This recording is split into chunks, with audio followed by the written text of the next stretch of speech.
एक बहुत अच्छी औषध अपने स्वयं पाक घर में है, उसका नाम है नमक। बहुत अच्छी औषध। ये नमक क्या काम में आता है?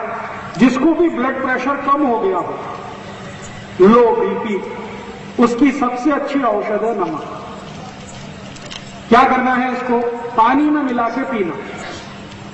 जिनको भी लो ब्लड प्रेशर की शिकायत है, उनको नमक पानी में मिला के पीना सबसे अच्छी औषध है। कितना नमक और कितना पानी? 1 गिलास पानी में आधा चम्मच नमक मिला सकते हैं या आधे चम्मच से थोड़ा कम।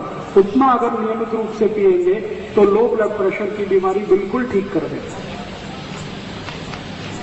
और यही नमक हाई ब्लड प्रेशर को भी ठीक करता है। लेकिन वो कैसे ठीक करता है? हाई ब्लड प्रेशर की जिनको बीमारी है, उनको नमक मिला के पानी में स्नान करना, पानी से, नमक पानी से स्नान करना। हाई बीपी जिनको, लो बीपी जिनको है, उनको नमक पानी पीना है। हाई बीपी जिनको है, उनको नमक पानी से स्नान करना। 1 बाल्टी पानी में 100 ग्राम नमक मिला दीजिए, इस नमक पानी से स्नान करिए। स्नान करते समय पानी को कभी सिर पर मत डालिए, सिर को छोड़कर पूरे शरीर पर डालिए। और स्नान करने के बाद शरीर को 5-7 मिनट ऐसे ही छोड़ दीजिए, उसको पोंछने का नहीं। नमक लगा है तो लगा रहने दीजिए, कपड़े पहन लीजिए और कभी भी साबुन मत लगाइए। तो आपको हाई ब्लड प्रेशर 15 से 20 दिन में ही ठीक हो जाएगा। नमक पानी से स्नान करें। हाँ, बहुत अच्छा सवाल आपने पूछा। कौन सा नमक? सबसे अच्छा जो नमक आता है वो सेंधा नमक, सबसे अच्छा। दूसरे नंबर पे जो नमक आता है काला नमक, और तीसरे नंबर पे नमक आता है वो क्रिस्टल फॉर्म का नमक, पाउडर नहीं, वो जो छोटे छोटे डेले में आता है ना क्रिस्टल, वो नमक। ये जो पाउडर वाला नमक आजकल बाजार में आ रहा है आयोडीन युक्त, ये तो बहुत ही खतरनाक है। सरकार ये जबरदस्ती सबको खिला रही है। हमने इसके खिलाफ मुकदमा किया हुआ भारत सरकार ने। भारत सरकार के विरुद्ध हमने सुप्रीम कोर्ट में मुकदमा किया हुआ। ये जो जबरदस्ती सबको आयोडीन युक्त नमक खिला रहे हैं ना, ये बहुत ही खराब है। आप कोई भी मत खाइए इसको, क्योंकि आयोडीन युक्त नमक कभी भी मत खाइए। क्यों नहीं खाएं वो जान लीजिए। दुनिया में जर्मनी, फ्रांस, जापान जैसे 24 देश हैं जिनमें आयोडीन युक्त नमक 20 साल पहले बैन कर दिया गया। कारण उसका क्या? इन सभी देशों में आयोडीन युक्त नमक खाने से एक गंभीर बीमारी आई जिसका नाम है नपुंसकता, इम्पोटेंसी। तो वहां के वैज्ञानिकों ने रिसर्च करके रिपोर्ट दिया कि इम्पोटेंसी का, नपुंसकता का सबसे बड़ा कारण है आयोडीन युक्त नमक। तो अमेरिका में, जर्मनी में, जापान में, सभी देशों में ये बैन कर दिया गया। फिर वहां का ये नमक भारत आ गया और भारत में सबको जबरदस्ती खिला रहे। तो हमने मुकदमा किया है सरकार के खिलाफ। तो एक दिन क्या हुआ कि भारत सरकार का एक अधिकारी वो आया अदालत में, मुकदमा होता है ना तो आना पड़ता है। तो हमने एक दिन उसको पूछ लिया कि भाई तुम ये जबरदस्ती क्यों खिला रहे हो सबको आयोडीन युक्त नमक? तो उसने कहा राजीव भाई बात ऐसी है कि हमारी भारत सरकार का फैमिली प्लानिंग फेल हो गया और जनसंख्या बहुत बढ़ गई, तो हम सबको जबरदस्ती आयोडीन युक्त नमक खिला रहे। 4-5 साल में नपुंसकता आ जाएगी, तो बच्चे पैदा होना अपने आप कम हो जाएंगे, तो भारत की समस्या का परिहार समाधान हो जाएगा। ऐसी हरामखोर सरकार है। इसलिए मेरी आपको छोटी सी विनती है कि आप ये आयोडीन युक्त नमक बिल्कुल मत लाइएगा। आप नमक लाइए तो वो सेंधा नमक लाइए, पत्थर वाला, या तो काला नमक लाइए, नहीं तो वो क्रिस्टल फॉर्म का जो नमक आता है वो लाइए। उसको धोकर और कूटकर पीसकर पाउडर बना के उसको उपयोग में लाइए। बाजार से पैकेट में बंद जिस पर लिखा हुआ है आयोडाइज्ड, वो कभी मत लाइए।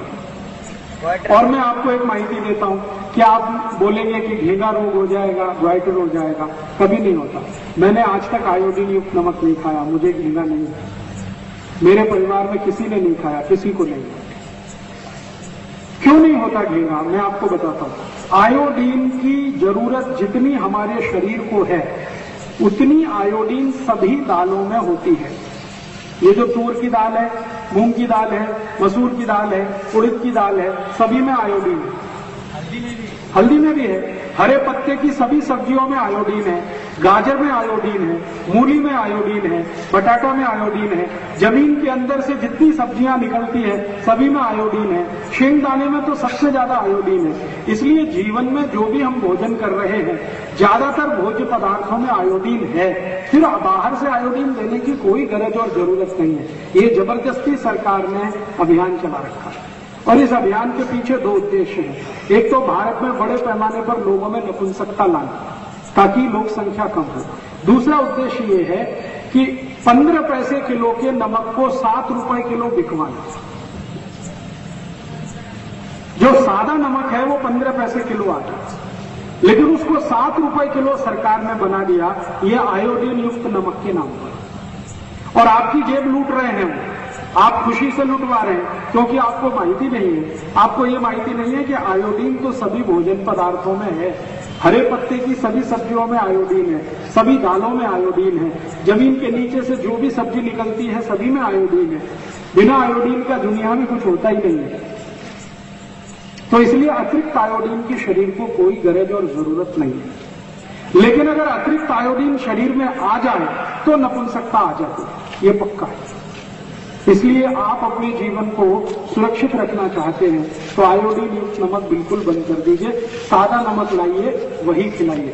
तो नमक कौन सा खाएंगे कल से तय कर लीजिए। वो सेंधा नमक सब जगह मिलता है, थोड़ा महंगा आता है वो ले आइए। और एक नमक आता पाकिस्तानी नमक नाम से मिलता है, लाहौरी नमक के नाम से मिलता है, वो भी अच्छा है। नहीं तो वो क्रिस्टल फॉर्म का डेले वाला नमक वो सब गाँव में मिलता है, वो लाइए, उसी का उपयोग करें। आयुर्वेद में वाघभट्ट संहिता में एक सूत्र है हाई ब्लड प्रेशर के लिए और लो ब्लड प्रेशर के लिए संस्कृत में। तो उस सूत्र में ऐसा लिखा हुआ है कि जिनको हाई ब्लड प्रेशर है, उच्च रक्त दबाव, उनको समुद्र स्नान करना चाहिए।